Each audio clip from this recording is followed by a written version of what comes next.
Today we're going to show you how to check the manual shift spool on a 72L series transmission. First we're going to take the nut loose on the shift handle, and you need to hold this because behind the shift handle is a little ball, a detent ball, and it's going to try and fall out on you. And there's the ball. And there's a spring in here that you'll also lose if you're not careful. So don't lose the detent ball and spring. Next, pair of snap ring pliers. We're going to remove the snap ring here. Grab onto this.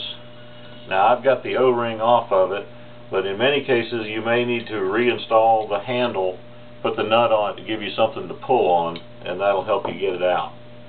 Once you have it out, take a look for any burrs or nicks or debris that might be down in any of these holes. If there's any debris in them, they need to be cleaned out, or the spool needs to be replaced. Of course, the transmission's been underwater. There may be rust here. Small amount of emery cloth, clean it up. You don't want to sand it and reduce the size of it because that'll damage the way it works. So then, once you've checked it, cleaned it, and you're ready to go back together with it, you're going to put the D side of the spool on the downside. You're going to install a new O-ring. Goes on like that. Probably put a little transmission gel or Vaseline on the O-ring. Then you're going to install this back in the housing. It'll snap back in. Take your snap ring pliers, reinstall the snap ring, make sure it seats in the groove and everything's good there.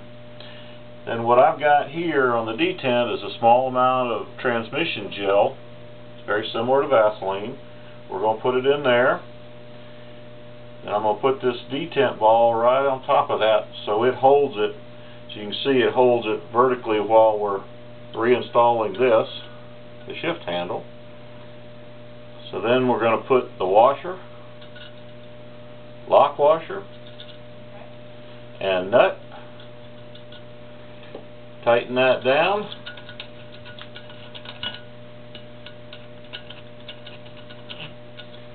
Shift it. See if you're shifting free. You should shift free. You should feel distinct detent as it comes to each of the detent holes. Very positive detents. When you adjust your shift linkage, if you're in forward, the ball should be there and the shift linkage should just get it into the detent position. You're not looking to go past the detent. If it's outside that where the ball is in the hole, it's in the wrong place. It needs to be right there. You can see it tries to pull it in place every time it goes to the detent location. That's the correct position, and that's where your shift linkage ought to be adjusted. So that's all for today.